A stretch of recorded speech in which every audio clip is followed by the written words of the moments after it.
Welcome to Choice Classic Radio, where we bring to you the greatest old-time radio shows. Like us on Facebook, subscribe to us on YouTube, and thank you for donating at choiceclassicradio.com. The Signal Oil Program, The Whistler.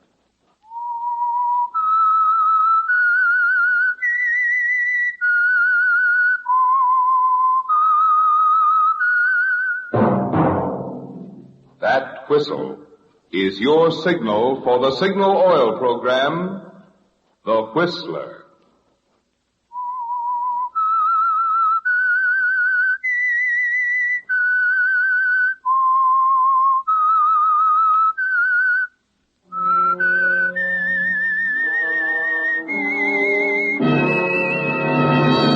I am the Whistler, and I know many things, for I walk by night. I know many strange tales hidden in the hearts of men and women who have stepped into the shadows. Yes, I know the nameless terrors of which they dare not speak.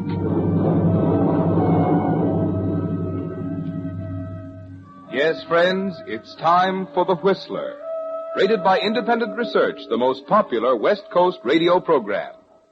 And remember, let every traffic signal remind you, with new Signal gasoline, you do go farther than ever.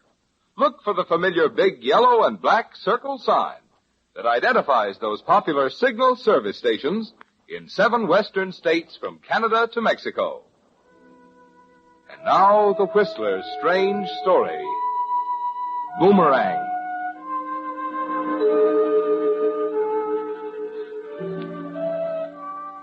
It's been 3 months now since the career of the doorbell killer ended in a blaze of newspaper headlines announcing the execution. The case was a strange one. Some thought his motive was robbery, some thought otherwise, but no one ever knew for sure. But the most important feature of the case wasn't mentioned in the headlines. It doesn't even appear in the police records or in the accounts of the trial. It will never appear anywhere, because the only 2 people who know of it aren't in a position to testify. It's the story of Amy Clark and a husband named Ralph who grated on her nerves. At first he merely bored her, but after a while her boredom subtly changed into something more dangerous. She found herself trying to find a way to leave Ralph without leaving the comfortable home, the healthy bank account, and the insurance policy. And oddly enough, the rise to prominence of an unfortunate individual labeled the doorbell killer by the tabloids had a direct effect on Amy and her problem. It started one morning as Ralph sat at breakfast going through his usual routine with a newspaper. Give me a little more coffee, will you, honey bun? Look at those headlines. Wonder if they got that guy yet. That's enough. Holy smoke, he's done it again. Second time. Listen. Fleeing from the scene of his second murder, a man alleged to be the so-called doorbell killer fired 2 shots at a patrolman in the Twin Oaks district last night at 11 o'clock, then eluded the police dragnet around the area. Oh, good Lord, Amy. Twin Oaks. Well, that's just over the hill. Patrolman Joseph Grimes had seen the man acting suspiciously on the porch of a house at 320 Green Street. He was unaware that within the doorway lay the body of Mrs. Mildred Norris, the slayer's second victim. Evidence indicates Mrs. Norris, like her predecessor, answered the door only to meet a similar fate. Amy, you've got to be careful. Who knows what this guy's going to do next?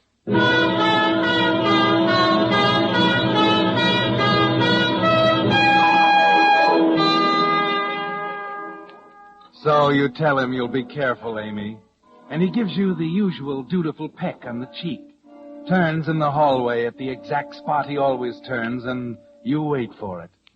Well, so long, honey bun. Don't take any wooden nickels. See you in the funny papers. How many times have you heard that one, Amy? And how many times must you hear it again? You think about it all day as you go through your routine. And finally, in the afternoon, you get a chance to relax by the radio. Patrolman Grimes reported that all he could see of the killer was a dim shape, a heavy-set man about 6 feet tall vaulting over a low stone wall in the distance. A small metal tie clasp bearing the initial R found near the scene is a possible clue to the criminal's identity. Chief of Police Henderson suspects the killer is a familiar figure, possibly a resident of the Twin Oaks neighborhood, since in both cases he was apparently recognized and accepted by the victim who opened the door.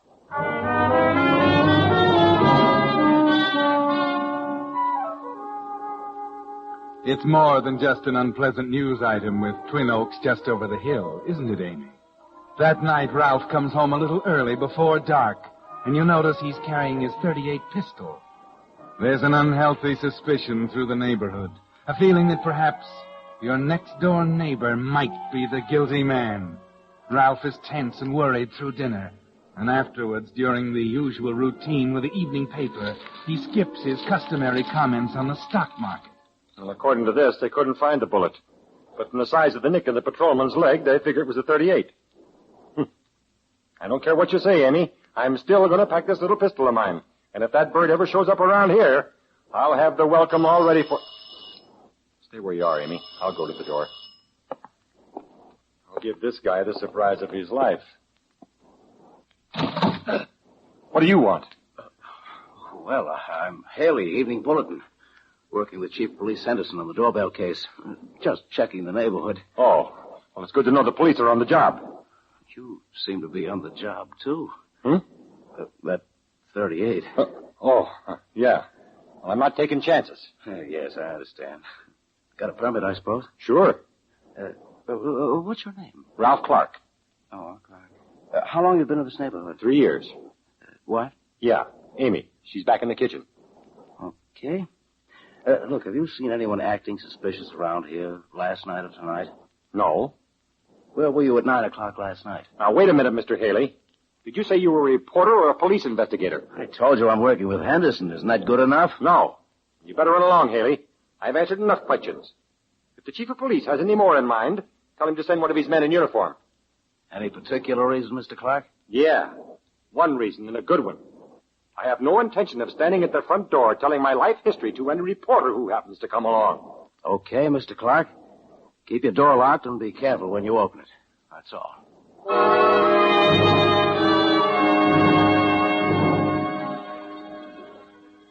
That's when you began to think about it, Amy, as you stood back at the kitchen door and watched Ralph talking to Haley, the man from the Evening Bulletin. Ralph was jittery, almost suspiciously jittery, wasn't he?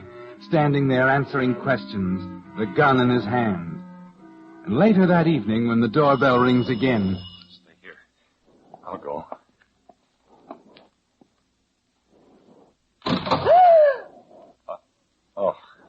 Mrs. Gibson. That gun. What are you... Well, anything wrong with the gun? No, but I... All right. Maybe if more people had guns, these things wouldn't happen. What are you doing out this time of the night? Well, I just came to borrow a cup of sugar from Amy. Come on in. Well, just a minute. George! It's all right, George. I had Mr. Gibson watch from the window. Funny time to be borrowing sugar, if you ask me. Is Amy... She's in the kitchen. Oh. Well? Aren't you going to get your sugar? Oh. Of course, Mr. Clark. I'll only be a minute. I'm sorry. It's all right. Get your sugar.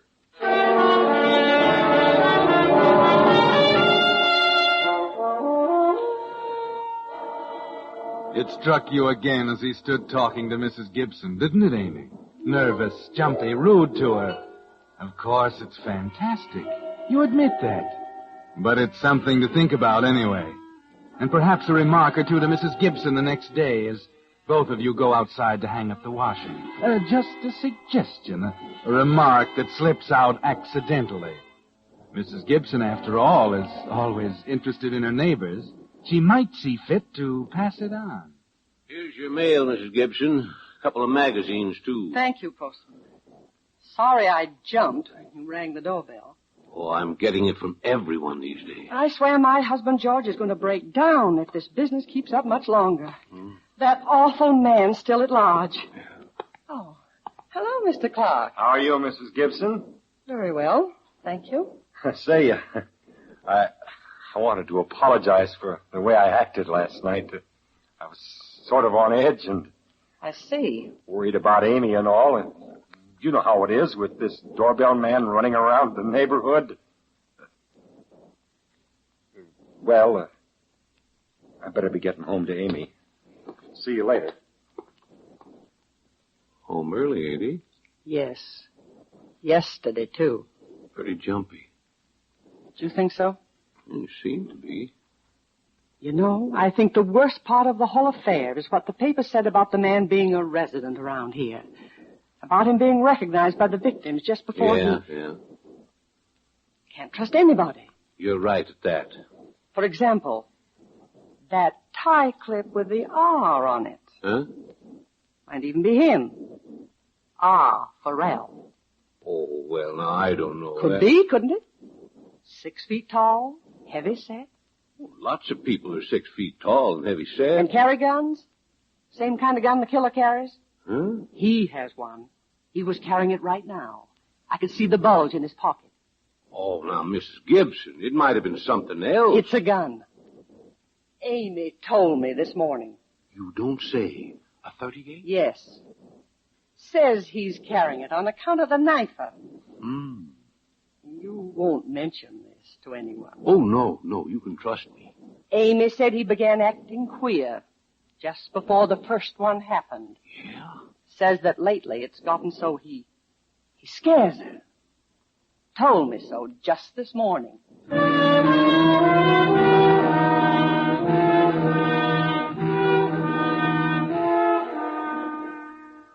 You couldn't miss it, could you, Amy? A heavy-set man, 6 feet tall. The initial R, the .38 pistol. The announcement by the police that they would shoot on sight. But even so, it's still an experiment. There's nothing solid enough to count on yet. But 3 nights later, after the gossip has had a chance to circulate around the neighborhood, something happens that is solid. And that's the night you and Ralph go over the hill to Twin Oaks, to the Walkers for bridge. At 10 o'clock, Harry Walker comes in from the kitchen. Sorry, folks, the bartender's up a stump. Yeah, out of ice. The old refrigerator ain't what she used to be, and guess we'll have to take 'em warm. Oh, gosh, that's a darn shame, Harry. Supposing I go home and get some, huh? You mean they got refrigerators in your neck of the woods? Why not? No, forget it, Ralph, old boy. In another hour, you won't care whether they're hot or cold. Right, Amy? Hey, wait a minute, Harry. Isn't there an ice machine down the street a couple of blocks? Say, there is at that. Forget all about it. I'll go down there. No, let me, Harry. I've been wanting to get some air.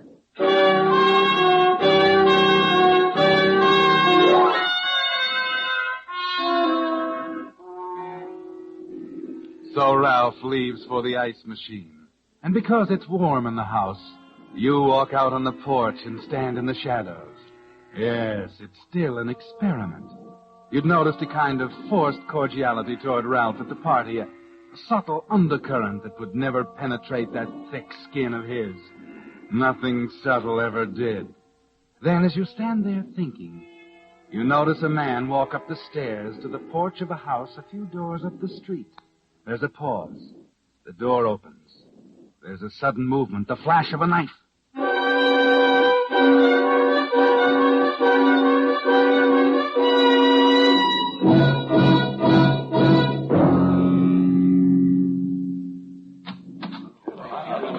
Wait a minute, everybody. Wait.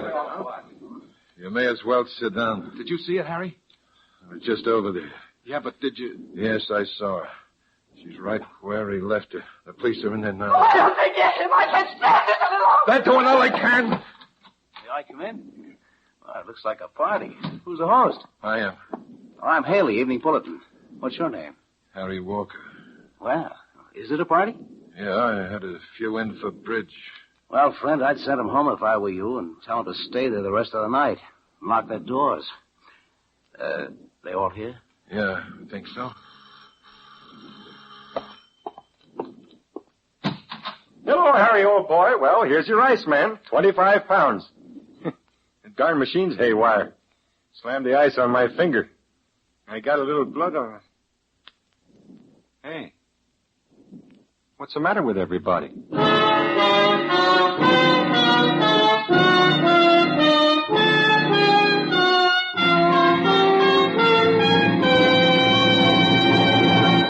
With the prologue of Boomerang, the Signal Oil Company brings you another strange story by The Whistler.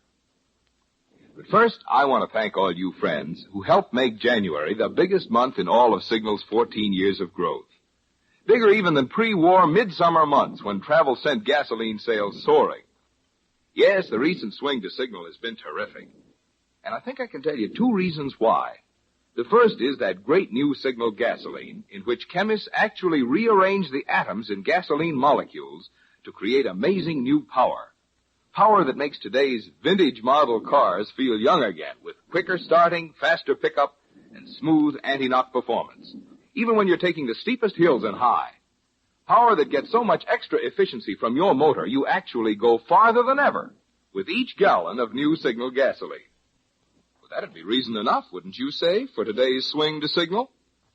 But there's another equally important reason. If you're already trading with a Signal dealer, you know it. If not, I'll be back later to tell you about it. But for now, back to the Whistler.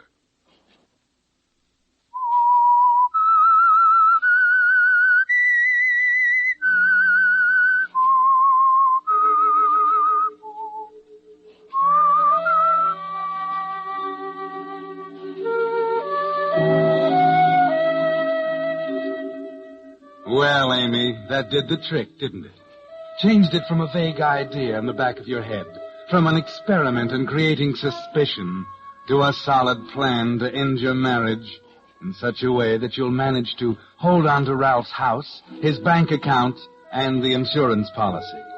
Somehow, Ralph manages to explain it to the police, shows them the defective ice machine, convinces them he actually did cut his finger when the ice dropped down. But the suspicion remains, much stronger than before, and the town is aroused to such a pitch by the 3rd killing in Twin Oaks that the police and the people are ready for anything. The next day, after Ralph has left, you visit Chief of Police Henderson, and a few minutes later... Did you see her, Chief? Yeah, Haley, I saw her. She's out there now. What about it? I don't know. Sometimes I think she knows what she's talking about. Sometimes I think she's just a dizzy dame who's got the jitters like everybody else. What are you going to do? I don't know. I checked the neighbors. They seem to think she's on the beam. The papers are screaming for an arrest. Mayor called me this morning. I think you've got a case. I don't. You know, it's funny. I had a feeling Mrs. Clark was holding something out on me. Yeah? Something she was afraid to spill. Like what? Well, that's just it. I don't know. She told me after they got home last night she saw her husband go into the kitchen and boil a knife in caustic soda after he thought she'd gone to bed. What? What do you mean? That's it, so help me. You think the guy could be that stupid? He leaves a party in a house full of witnesses, kills a lady 3 doors away, comes back with blood in his hands and a nutty story about an ice machine, takes his wife home and goes into the kitchen to boil out the knife. What's wrong with that? Well, would you do it that way, Haley? No. Neither would the killer. I still think Clark is your man. Well, you've been right before. The guy's jumpy as a cat. I thought he was going to pull the trigger the other night, so help me. Well, you're going to get a chance to find out tonight. You going to run him in? Yeah, just for questioning. But if his wife is right, he'll come out fighting. He's still carrying that gun, you know. Yes, I checked the license. For some reason, she's afraid he'll try to kill her tonight. Oh? Yeah, now here's the plot. Sergeant Ransom's taking her home, letting her out a block away from the house. Now, she'll go in and try to get his gun. If she gets it, she'll raise the front window shade. But if she doesn't, she'll open the front door. That's pretty game of her. Well, she says it'll be easier that way. I think she's right. What if she can't get the gun? Then Ransom goes in shooting. Well, there's a story in that for me. I think I better be out there, Chief. That's fine with me. We need all the help we can get on this case.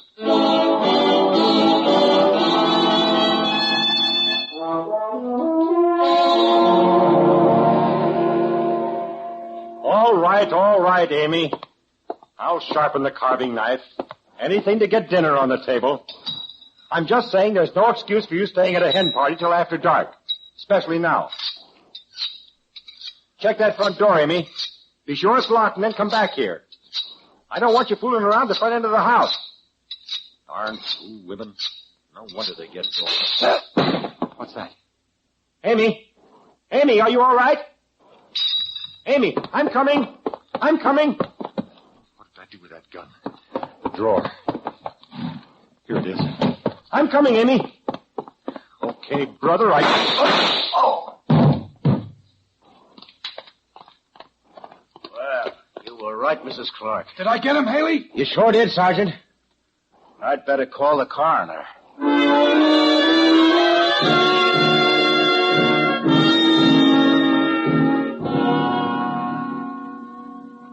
So, you think we can close this case, Haley? I don't know why not, Chief. The guy came out shooting just like she said he would. With a knife and a sharpening stone on the floor of the kitchen. Yes, he was sharpening it when she got there. Heavy-set man, dark suit, initial R. The gun, the knife, and sharpening stone. It all adds up. Yeah, that's the trouble. Huh? It adds up too well. Comes out even. I've never been on a case in my life that came out exactly even. Oh, now, wait a minute, Chief. She was holding something out of me, Haley. What makes you so sure? Are you sure she isn't? I think so. I hope you're right.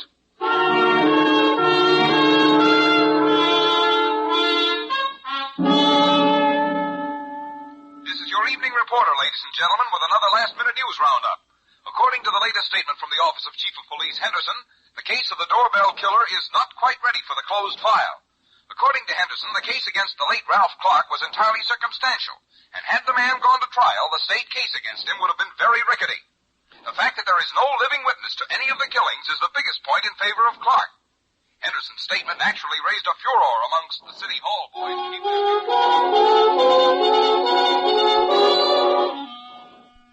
Well, Amy, it came off almost perfectly. The house is yours now, and the bank account and the insurance policy.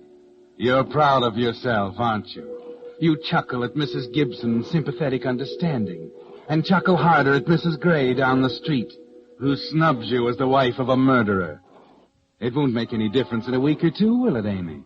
You'll be relaxing in Miami, forgetting all about the dull little city and the dull little people in it. Meanwhile, the case is still a little unsettled, and you decide to settle it once and for all. So you make another visit to Chief of Police Henderson's office. Now that Ralph is gone, it won't make any difference. I saw her again today, Haley. Who? Mrs. Clark. Yeah? Yeah. Yeah, we can send the case to close file. Well, how come, Chief? Oh, I'll give you a statement for your paper in 10 minutes. I'm satisfied now that we got the right man. You see, the case against Clark is no longer circumstantial. What do you mean? There was an eyewitness to the third killing. Wait a minute. An eyewitness? Yeah, I knew she was holding out on me. She was standing on the porch of the Walker house during the bridge party. She saw the killer walk up to the front door 3 houses away. Hey, that is something. Do you think she could identify him at night at that distance? She says so, and I believe her. She says it was her husband. Why did she hold out? Afraid. Oh?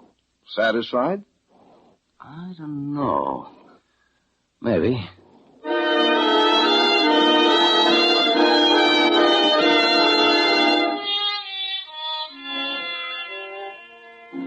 I think you're making a wise decision, Mrs. Clark.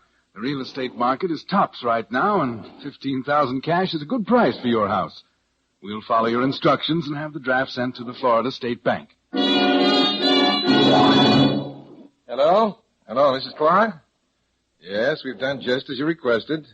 Converting the endowment insurance to cash will bring you slightly less than $20,000. Right. We'll have the check forwarded to the Florida State Bank. That's $185.60, one-way mainliner to Miami, including excess baggage. Your plane leaves tonight at 11 o'clock, Mrs. Clark.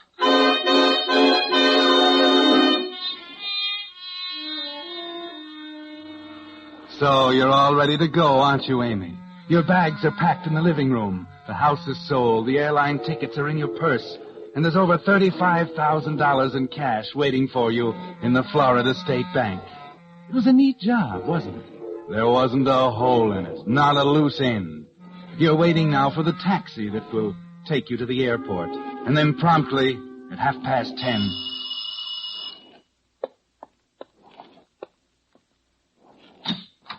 Hello, Mrs. Clark. Haley, Evening Bulletin. Remember me?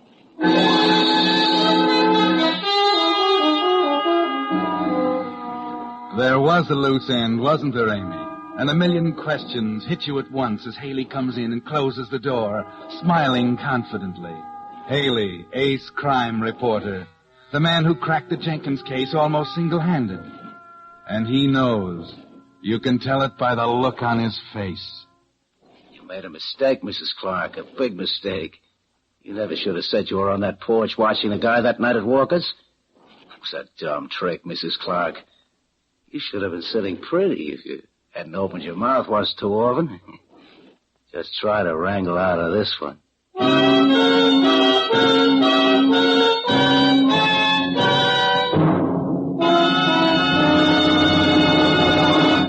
The Whistler will return in just a moment with the strange ending of tonight's story.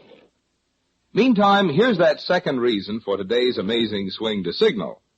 The first, you'll recall, is that great new signal gasoline. But equally important is the more thorough, more conscientious service your car gets at independently operated signal stations. Typical of this is Signal's double-check lubrication service. And why is it called double-check? Because each part is checked not just once, but twice against Signal's lubrication chart, which shows every lubrication point and specifies which of Signal's 9 specialized oils and greases each part should have. That's Signal's way of making doubly sure that not a single lubrication point on your car is ever overlooked. No wonder Signal service cars stay so happy and last so long.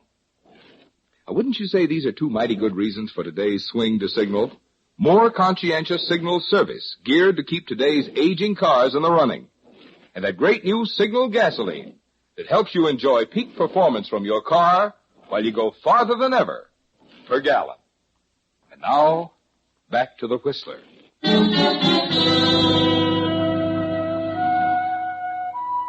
Well, Amy, the walls are tumbling down all around you. You forget about the money in the Florida bank. Forget about the 11 o'clock plane. All you can think of is the slip you must have made somewhere. The statement to Chief Henderson that you were a witness to the third killing, even though the man was nothing but a shadowy form to you 3 houses away. Somehow it caught you up, Amy. Somehow it brought Haley to you, just as you were about to leave. You stand there petrified, wondering, then suddenly you see something in Haley's eyes you never noticed before as he slowly walks toward you. You were going to leave town. You were going to take a powder, weren't you? Well, that'd never do, Mrs. Clark. Wouldn't do to have a loose witness floating around the country ready to spill the beans whenever she felt like it. No, I wouldn't like that at all, Mrs. Clark. There are just 2 people who know who the doorbell killer is. You and me. That's one too many. I gotta fix that, don't I? Chief Henderson of my newspaper wouldn't like it if they knew the guy with the knife was me.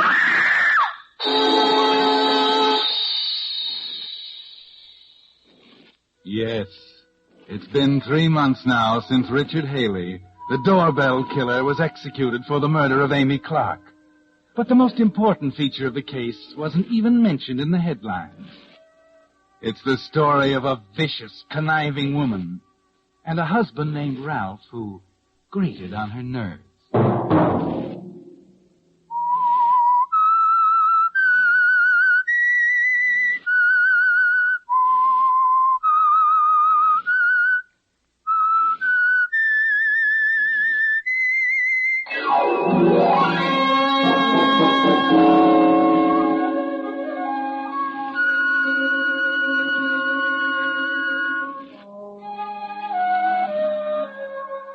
Next Monday at 9 o'clock, The Whistler will bring you another strange tale. The Whistler is broadcast for your entertainment by the marketers of Signal gasoline and motor oil and fine quality automotive accessories, and by your neighborhood Signal dealer. This program, produced by George W. Allen, based on a story by Nancy and Alfred Seal, music by Wilbur Hatch, is transmitted to our troops overseas by the Armed Forces Radio Service.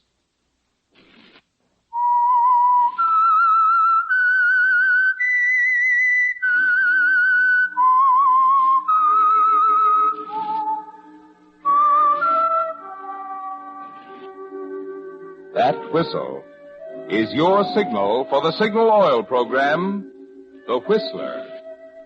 This is Marvin Miller speaking, reminding you to look for those familiar yellow and black circle signs that identify those popular signal oil stations in 7 western states from Canada to Mexico. This is CBS, the Columbia Broadcasting System.